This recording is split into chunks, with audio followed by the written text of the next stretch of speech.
เอาในกินเห็ดมึงดูโอ้บ่ได้เรื่องตัดมาเห็ดฟืนบ่ลูกกิ้งเอาจับดีแม่ในกิ้งเห็ดโอเออะไรแม่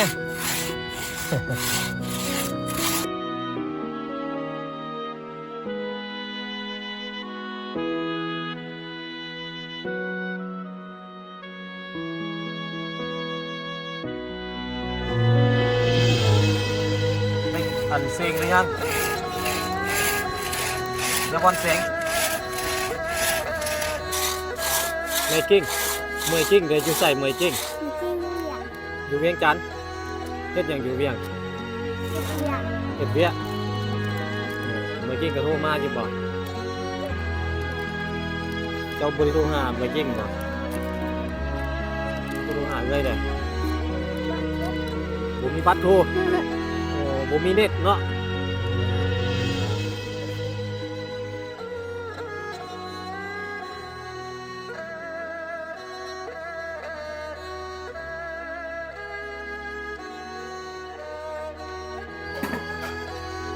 โอ้ฝีมือการหุงข้าวในกิ้งสุกเลยเด้นี่เป็นไรอันสร้างกิ้งสายตายังคือเก้าปะ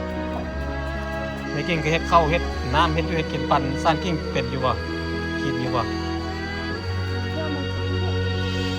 เบิ่งอายเด้อเลี้ยงอายเด้อบัดพ่อบ่อยู่อะนะ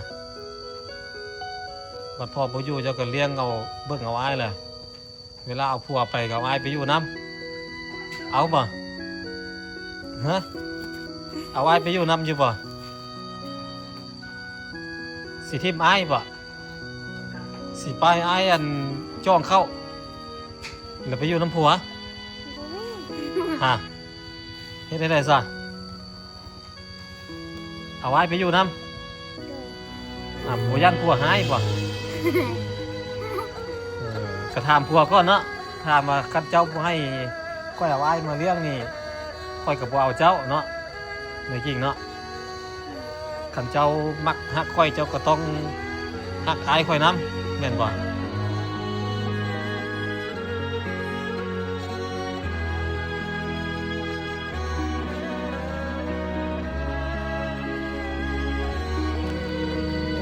พากันเฮ็ดอย่างสามใบน้องเนี่ย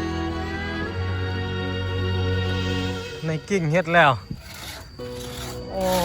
เก่งตัดเอาไปเฮ็ดเอาตัดไว้เฮ็ดฟืนบ่ลูกกิ้งเอาจับดีแม่ในกิ้งเฮ็ดโอเออะไรแม่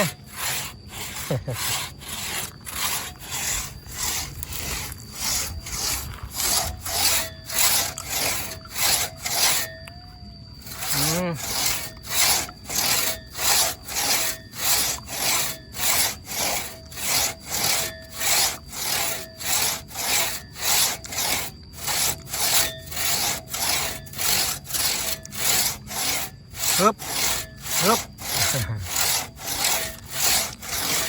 สานกิ้งกับเฮ็ดบ่สานกิ้ง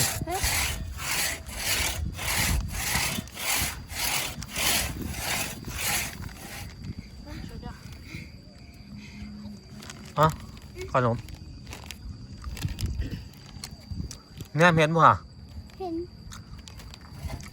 บ่เห็นดีปานใดเนาะ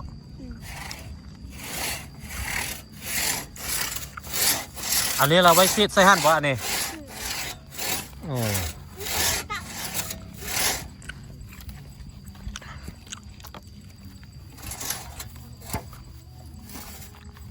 ก็ใหญ่เลยเด้ในกิ้งก็ได้สานกิ้งก็ใหญ่เนาะ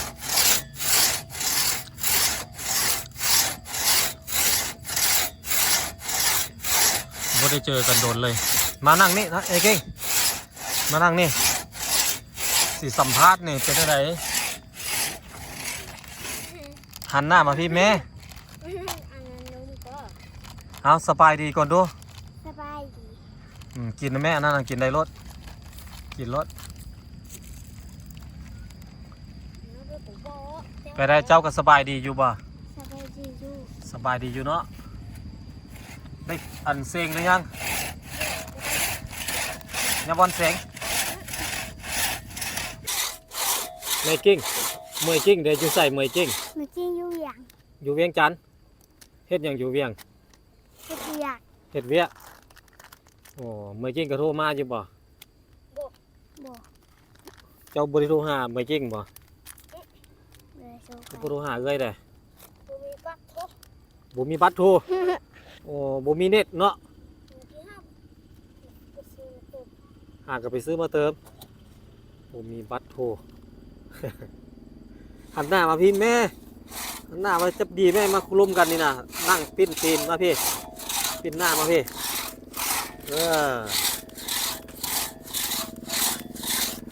อยู่ป .2 บ่ แม่ เสียงขึ้นป .3 ได้สิได้ขึ้นอยู่บ่นี่ปีนี้นี่ ใส่ ได้ขึ้นเนาะปีหน้าก็เฮียนห้องเดียวกันกับซ่านกิ้งเนาะแต่ซ่านกิ้งบ่ได้เฮียนซ่านกิ้งมันสายตาพอดี มาในกิ้งงัด น้าแพะ งัดไปทุกเนาะมาอยู่ฟักพี่มาอยู่นำโลกิ้งพี่เอาเฮ็ดโลกิ้งออกได้ในกิ้งเลยได้แล้วเนาะเอาแบบนี้แล้วนี่งัดอันเลื่อยเลยนี่เลื่อยแบบนี้แหละ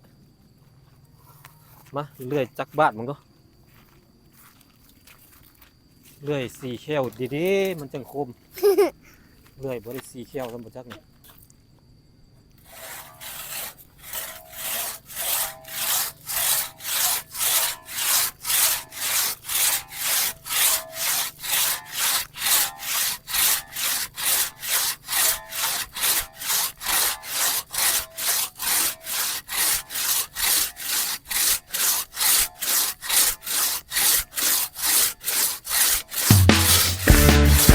ไอ้แม่อยู่ไหมนี่มันอ้อน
บรรยากาศยามแรงนะพี่น้อง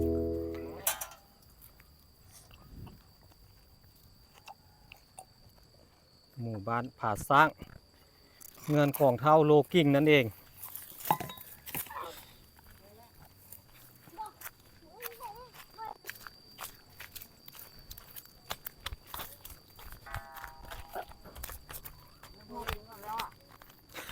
เมื่อยแล้วดิเมื่อยแล้วไปแล้ว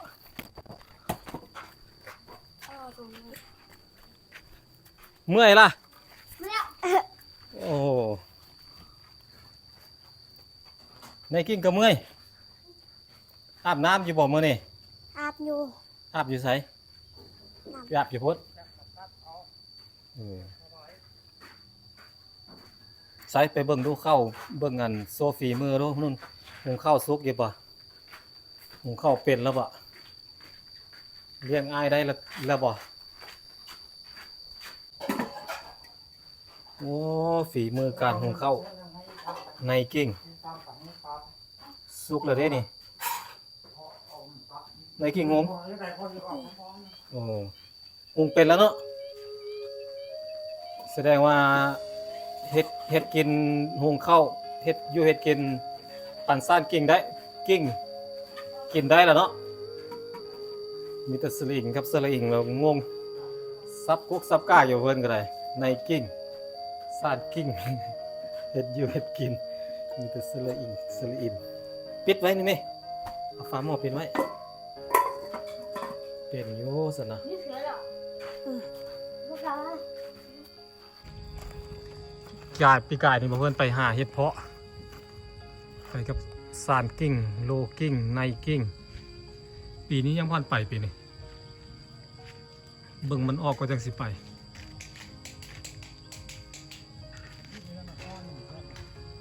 ถ้ามันอ่อนแล้วแซ่บอยู่มันแก่แล้วบ่เป็นกิน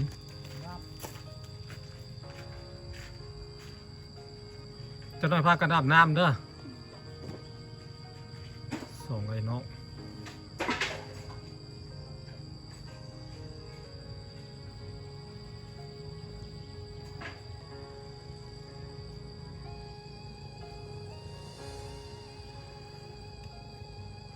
อาบน้ำน้ำอ้อยต้มผักกาดเลี้ยงตุ่มหมูหน่อย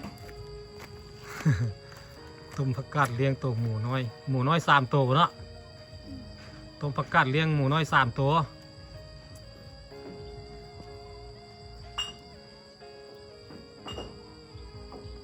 หมูกิ้งหมูในกิ้งกับหมูซานกิ้ง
เป็นไรอันซานกิ้งสายตายังคือเก้าปะ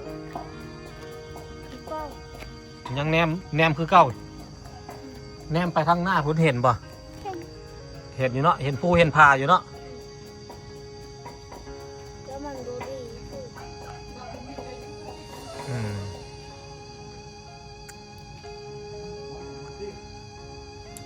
เดี๋ยวนี้อันเห็นหน้าเห็นตาคนดีอยู่ปะ เดี๋ยว เห็นใครได้แล้วเนาะแนมเบิ่งในกิ้งกับฮู้ว่าเป็นในกิ้งแล้วแม่นปะ บอกบางครั้งเรามาลุ่มทั้งหนอกก็ถึงว่ามาไกลๆหน่อยเรามองตัวไหนชิ้น อ๋อมาหม้อเอิ้นจังฮู้แนมเบิ่งหน้าแล้วบ่ฮู้ ตีตอนได้จังหวะนี้เขาคือว่าในกิ้งเคยนะในกิ้งนกมีซุกแล้วเศร้าอยู่เศร้า บ่บักอันกาตาตั้งมากาตาตั้งมาแล้วคิดว่าเป็นในกิ้งแล้วบอกในกิ้งว่าอันมักมีสุกแล้วแบบกาตาตั้งมันแล้วบอกว่าอยู่ไสปะโอ้จัง นั่นเลยออกในกิ้งอยู่หันมา จังฮู้ว่าเป็นบักกาตาตั้งบ่ฮู้ซ้ำว่าเป็นไผอ่ะ บุ้ง โอ้สายตาบ่ค่อยดีปานใด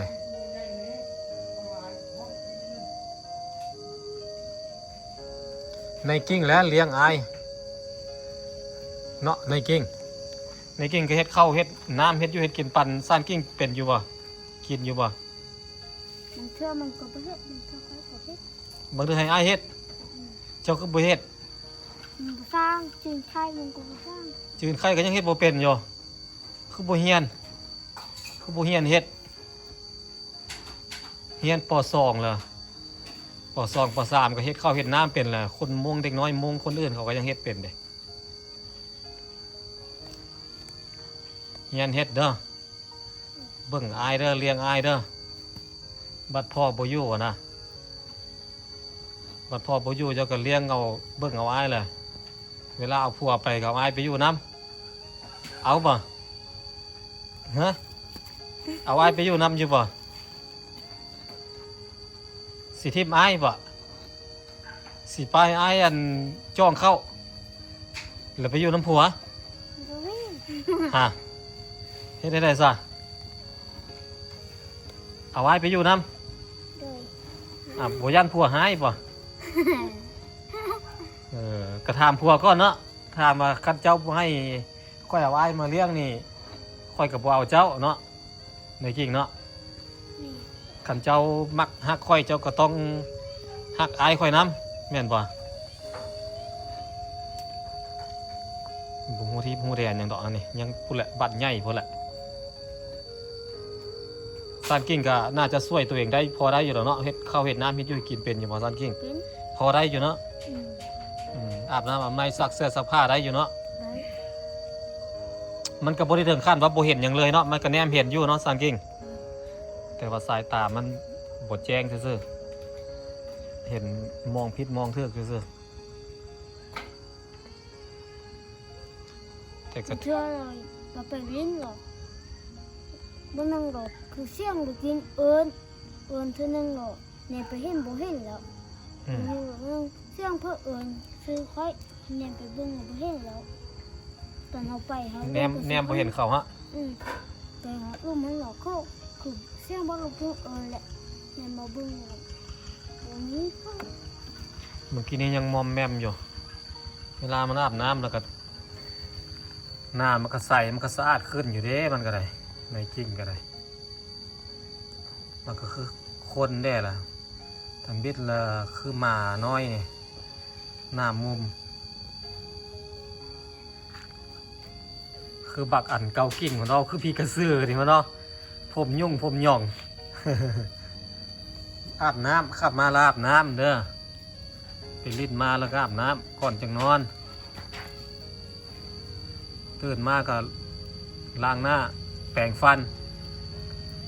ถูแข้วอยู่บ่ ไปเชื่อทูกก่อนแล้วไปเชื่อ ต้องพยายามถูได้บ่ถูแข้วเป็นแข้วแมงได้ใหญ่เหรอเป็นแข้วแมงเลยแล้วแหละบ่มีแข้วย่ำเข้าแหละ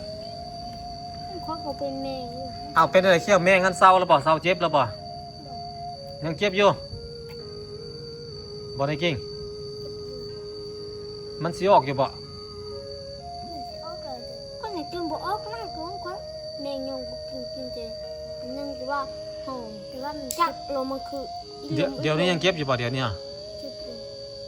เจ็บข้างใดเวลากินข้าวกินข้างนี้เอาเนาะอืม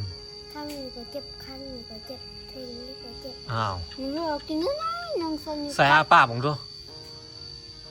โอ้เป็นแมงนี่เล่มนั่นก็ออกละยังบ่ออกเล่มนั้นล้นละสิบ่ได้ถอนเขี้ยวทิ่มแต่น้อยครับบ่เป็นตีอายุห่างกันสักปีในกิ่ง เป็ด 8 ปี มันน่าจะโป้งไหมอยู่ดอกมันน่าจะเปลี่ยนเขี้ยวไหมอยู่ถ้าเบิ่งหากับ8 ปีเองถ้าเบิ่งก่อน 10 ปีเอาเขาหักได้ จะต้องมั่นแปรงฟันเด้อถูแข้วเด้อเข้าใจบ่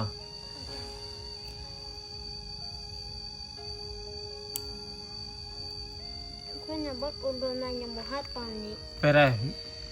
แม่บ่ได้บอกให้ไปเล่นน้ำบ่ โอ้ เจ้าก็ไปอยู่บ่มันลักไปบ่จ๊ะลักไปกลางเวรลูกเฮียมาแล้วไปอ่ะไปเล่นได้ไปเล่นน้ำแม่ไปหาได้ตอนแรกก็กลับมานอนเฮือนแม่นบ่ แ อนแรกก็กลับมานอนเฮือนน้ำไม้หาอยู่หากินเฮ็ดกินปันอ้ายกินซานกิ่งมันซอยตัวเองยังบ่ได้มันยังสายตายังบ่ได้ยังบ่ดี เจ้าก็ต้องเบิ่งอ้ายแหละเด้อ